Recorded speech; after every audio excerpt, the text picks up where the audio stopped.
नमस्कार दोस्तों, आप सभी का स्वागत है हमारे YouTube channel master of physics में। और दोस्तों, आज हम करने वाले हैं surface integral of vector field. और पिछले लेक्चर में हमने क्या किया था, line integral of vector field किया था। तो वो भी आपका इंपॉर्टेंट था और ये भी आपका बहुत इंपॉर्टेंट है। इसके ऊपर या तो इसका डेरिवेशन पूछ सकते हैं सीधा, या फिर इनके ऊपर न्यूमेरिकल आ जाते हैं। तो आप इस यूनिट में आपके ये बहुत ज़्यादा इंपॉर्टेंट है, ठीक है। तो आप इनको पक्का करना है आपको। तो हम पढ़ेंगे surface integral of vector field. तो इसमें आपका एक क्या होता है, the integration of vector along the two dimensional surface is called surface integration of vector field. किसी भी वेक्टर का इंटीग्रेशन करेंगे ना हम टू डायमेंशनल सरफेस के अंदर, तो आपका क्या कहलाएगा, surface integration of vector field कहलाएगा, ठीक है। किसी भी वेक्टर का इंटीग्रेशन करेंगे ना टू डायमेंशनल सरफेस के अंदर, तो आपका क्या कहलाएगा, सरफेस इंटीग्रेशन कहलाएगा वेक्टर फील्ड के अंदर। इसके बाद क्या किया है इन्हें, consider vector field in a region. हमने क्या मान लिया कि वेक्टर फील्ड मान लिया किसी भी रीजन के अंदर, and a surface S in the field. जैसे हमने ये है हमारा, ये हमने क्या मान लिया कि वेक्टर फील्ड मान लिया ये, ठीक है। ये आपका क्या वेक्टर फील्ड हो गया किसी भी रीजन में। जैसे ये रीजन, इसमें हमने वेक्टर फील्ड मान लिया, और इसमें आपका क्या है, ये सरफेस है। ये जो आपका ये है ना, मतलब वेक्टर फील्ड मान लिया, और ये इसका क्या होगा, सरफेस हो गया ये। इसके बाद क्या किया है, divide the surface S into large number of infinite small surface elements such as d S. तो इसके बाद जैसे सरफेस अपना डी ये एस था, तो इसको हम क्या कर रहे हैं, बहुत सारे स्मॉल एलिमेंट में डिवाइड कर दिया। तो पूरा अपना एस था, स्मॉल सरफेस क्या हो जाएंगे, डी एस बहुत सारे हो जाएंगे। तो हमने क्या मान लिया, एक स्मॉल एलिमेंट डी एस ले लिया इसका, ठीक है। The element surface area d S is vector quantity, और डी एस आपकी क्या होगी, वेक्टर क्वांटिटी होगी। Its direction is given by unit vector n cap which is normal to the surface towards directed towards outwards sorry. तो इसकी direction आपकी क्या होगी, डायरेक्शन होगी आपकी यूनिट वेक्टर के लॉन्ग, ठीक है। वो क्या होगी, नॉर्मल होगी सरफेस के आउटवर्ड, मतलब सरफेस है इसके आउटवर्ड आपकी नॉर्मल होगी, जैसे ये आपकी डायरेक्शन होगी, ठीक है। तो इतना आ गया समझ में। तो हमने इसमें क्या किया, हमने किया एक वेक्टर फील्ड मान लिया। जैसे एक फील्ड हो गया आपका ये, इसमें आपने क्या मान लिया, एक सरफेस एस है, आपका सरफेस एस है, और इसमें आपके बहुत सारे एलिमेंट है, मतलब इस एरिया का आपने बहुत सारे स्मॉल एरिया में डिवाइड कर दिया, डी एस। और हमने क्या मान लिया, एक स्मॉल एलिमेंट मान लिया, स्मॉल सरफेस डी एस मान लिया, ठीक है।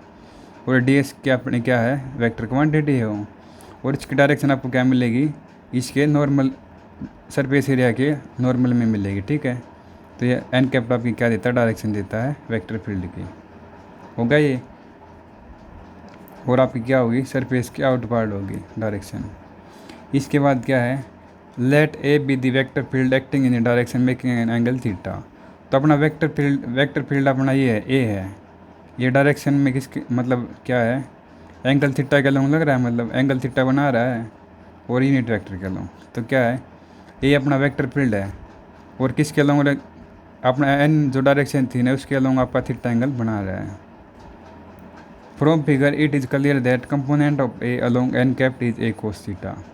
अपना जो कंपोनेंट है ना ए, वो अपना एन कैप के लॉन्ग क्या करेगा, एक कोस थीटा आपका कंपोनेंट देगा, ठीक है, मतलब रिजल्व हो जाएगा इसमें।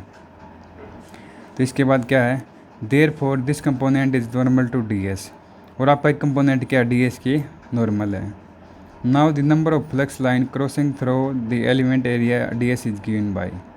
तो अपने जो नंबर ऑफ फ्लक्स लाइन है ना, क्रॉस कर रही है एलिमेंट एरिया, जैसे ये एरिया था आपको डी एस एरिया था, इसमें अपनी जितनी number of flux lines cross कर रही है ना एलिमेंट एरिया को, वो अपना क्या होगा, ए डी एस होगा। ये आपका एरिया होगा, डी एस आपका क्या है, जो स्मॉल सरफेस लिया ना हमने, वो है स्मॉल सरफेस एरिया। तो आपका क्या होगा, ए डी एस हो गया। और ए डी एस अपना डी एस किसके लॉन्ग था, कोस थीटा के था। तो डी एस हमने क्या लिया, डी एस कोस थीटा मान लिया। ये अपना वेक्टर में था, डॉट प्रोडक्ट में था, हमने सोल्व किया, तो ये आपका हो गया A D S cos theta हो गया। इतना हुआ क्लियर। इसके बाद क्या करेंगे हम, total flow of flux through S is obtain by integration of the above expression over the whole surface. तो हम टोटल फ्लो देखें, जैसे हमने एक एरिया देख लिया, तो टोटल फ्लो देखेंगे तो हम क्या कर देंगे, इसका इंटीग्रेशन कर देंगे, तो आपका टोटल फ्लो लिख जाएगा फ्लक्स का सरफेस के अलोंग। तो हमने क्या कर दिया, इसका इंटीग्रेशन कर दिया, सरफेस इंटीग्रेशन में आप क्या करोगे, डबल इंटीग्रेशन का मतलब डबल लिमिट लगाएंगे आप इसमें, ठीक है। तो हमने डबल लिमिट लगा दी इंटीग्रेशन की, ए डी एस हो गया। और ए डी एस हमारा क्या हो गया था, A D S cos theta, ये आपका डॉट प्रोडक्ट में था, ये हमने सोल्व किया था A D S cos theta में रिजॉल्व हो गया ये। इसके बाद हम क्या करेंगे, इसको क्लोज पाथ के अलॉन्ग ले लेंगे इंटीग्रेशन को। If the integration is taken along close surface then total flow flux is given by, तो हम क्लोज सरफेस के अलॉन्ग लेंगे तो हमारी लिमिट क्या हो जाएगी क्लोज पाथ की, ये होती है A D S cos theta हो गया। तो ये आपका क्या है, सरफेस इंटीग्रेशन आ गया, सरफेस इंटीग्रल आ गया। इसके बाद क्या है इसमें, तो इसको हम क्या करेंगे सिंपली, ये अपना ये है ना डबल इंटीग्रेशन की लिमिट लगाते हैं, आपका क्या होता है सरफेस इंटीग्रल होता है। और इसमें आप याद रखना, इसमें आप क्या करोगे, दो ये लगाओगे, ठीक है, लिमिट के निशान हो गया ये। इसके बाद क्या इसका फिजिकल सिग्निफिकेंस और सरफेस इंटीग्रल है। तो इसका फिजिकल सिग्निफिकेंस क्या है, तो क्या है इसका देखते हैं। It represent the flow of fluid through the whole surface per unit time is called total normal flux. तो क्या रिप्रेजेंट करता है, हमारा फ्लो फ्लूइड होता है ना, जब फ्लूइड का फ्लो होता है किसी भी होल सरफेस के अंदर पर यूनिट टाइम में, तो आपका क्या कहलाएगा, टोटल नॉर्मल फ्लक्स कहलाएगा। क्या बताया इसने, किसी भी फ्लूइड का जो फ्लो होता है ना किसी भी होल सरफेस के अंदर पर यूनिट टाइम में, वो आपका क्या कहलाएगा, टोटल नॉर्मल फ्लक्स कहलाएगा। एग्जाम्पल के तौर पर क्या मान लिया, हमारे पास सरफेस एस है इलेक्ट्रिक फील्ड में, और उसकी इंटेंसिटी अपने पास क्या है, ई है। क्या माने, हमने एक सरफेस मान लिया एस, वो किस में, आपका इलेक्ट्रिक फील्ड में है, और उसकी इंटेंसिटी आपके पास ई है। तो इलेक्ट्रिक फ्लक्स फाई होता है, वो अपना क्या होगा, गिवन सरफेस के along can be found by taking surface integral of E over the close surface. तो टोटल फ्लक्स हम कैसे निकालेंगे, इंटीग्रल कर देंगे ई डी एस का, तो आपका क्या आ जाएगा, वो टोटल इलेक्ट्रिक फ्लक्स आ जाएगी। हो गया ये। तो चलो इसका एक बार रिविज़न कर लेते हैं ताकि आपको अच्छी चीज़ समझ में आ जाए एक बार, ठीक है। तो आपका सबसे पहले क्या, सरफेस इंटीग्रल क्या होता है। तो सरफेस इंटीग्रल क्या होता है, किसी वेक्टर का हम इंटीग्रेशन करते हैं ना टू डायमेंशनल सरफेस के अंदर, तो आपका क्या कहलाता है, सरफेस इंटीग्रेशन कहलाता है।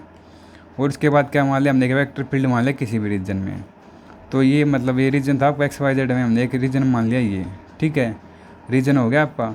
और उसका सरफेस आपका क्या है, उसका सरफेस एस है, और उसको हमने सरफेस को बहुत सारे एलिमेंट में डिवाइड कर दिया।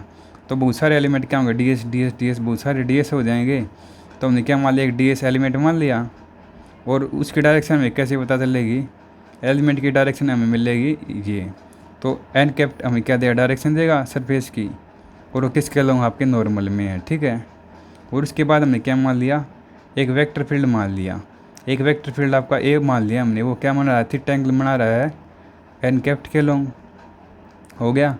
इसके बाद क्या है, आपका ए कैप्ट है, मतलब ए वेक्टर है, एन कैप्ट के अलोंग आपकी क्या डायरेक्शन वो देगा, आपका कंपोनेंट देगा ए कोस थीटा देगा, ठीक है। और कंपोनेंट आप किसके नॉर्मल में, डी एस के नॉर्मल में, ठीक है। जो कंपोनेंट आपका ए किसके अलोंग, नॉर्मल में, कंपोनेंट के अलोंग में है। तो आपका क्या हुआ, number of flux line crossing through the elemental area, जो आपकी जितनी भी लाइन है ना इस एरिया को क्रॉस करेंगी, total number of flux line जितनी भी क्रॉस करेंगे इस एरिया को, वो आपका क्या होगा, ये होगा A D S, A vector dot D S, ये दोनों वेक्टर है ना, इनको सोल्व करेंगे हम, तो आपका क्या देगा, A D S cos theta देगा। ये मैंने पढ़ा था ना, जो आपका कंपोनेंट ए है ना, एन के साथ क्या देगा, आपका ए कोस थीटा देगा। तो आपका एक क्या लिख दिया हमने, ए डी एस था, इसने लिख दिया A D S cos theta लिख दिया। ये आप ये वेक्टर का निशान तो रूल लगाने हैं आपको जहाँ पर है, ठीक है ना, नहीं तो आपके गलत हो जाएंगे। तो इसके बाद आपका ये हो गया, तो ये आपका क्या है, एक स्मॉल एरिया डी एस का आ गया। तो टोटल फ्लो फ्लक्स निकालेंगे तो हम क्या करेंगे, इंटीग्रेशन कर देंगे, सरफेस इंटीग्रेशन इसका। वो सरफेस इंटीग्रेशन करते तो हम क्या करते हैं, डबल इंटीग्रेशन का साइन लगा देते हैं, सॉलिड इंटीग्रेशन लिमिट वाला डबल एस लगा दिया, double integration S A D S, और नीचे आप एस लिख देना, इससे आपका क्या रिप्रेजेंट करेगा, सरफेस इंटीग्रेशन करेगा ए डी एस, और इसको हमने क्या कर दिया था, A D S cos theta हो गया, ठीक है। तो ये आपका क्या होगा, सरफेस इंटीग्रेशन हो गया, टोटल फ्लो फ्लक्स निकल गया। तो इसके बाद हम क्या करेंगे, इंटीग्रेशन कर देंगे क्लोज सरफेस के अलोंग, क्लोज सरफेस के अलोंग करेंगे तो हम क्या कर देंगे, जो ये लिमिट है ना आपकी, ये डबल लिमिट ला के मैंने इंटीग्रेशन की, इसको क्या कर देंगे, क्लोज पाथ वाले से चेंज कर देंगे। तो ये आपका क्लोज सरफेस के अलोंग हो गया। इसके बाद क्या इसका फिजिकल सिग्निफिकेंस है, इसका फिजिकल सिग्निफिकेंस क्या क्या है सरफेस इंटीग्रल का, कि ये रिप्रेजेंट करता है फ्लूइड का फ्लो बताता है। ये क्या रिप्रेजेंट करता है, फ्लूइड का फ्लो बताता है किसी भी होल सरफेस के अंदर पर यूनिट टाइम में।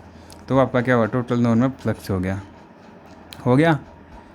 क्या है इसका फिजिकल सिग्निफिकेंस, कि हमें बताता फ्लूइड का फ्लो बताता किसी भी सरफेस के अंदर पर यूनिट टाइम में, वो आपका होगा टोटल नॉर्मल फ्लक्स, और वो क्या फिजिकल सिग्निफिकेंस है।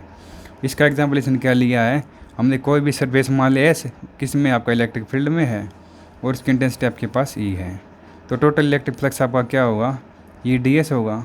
ठीक है, ये क्या सरफेस इंटीग्रल होगा ई और डी एस का। तो ये आपका इसका कंप्लीट हो गया। तो ये आपका टॉपिक हो गया कंप्लीट। आई होप आपको समझ में आया होगा। यदि आपको कुछ प्रॉब्लम आती है तो आप हमें कमेंट करके बता सकते हैं। तो मिलते हैं आपसे नेक्स्ट लेक्चर में, और नेक्स्ट लेक्चर में करेंगे आपका वॉल्यूम इंटीग्रल, तो ये भी आपका बहुत इंपॉर्टेंट है। तो आज के लेक्चर को हम यहीं पर ख़त्म करते हैं, तो मिलते हैं आपसे नेक्स्ट लेक्चर में। Thank you.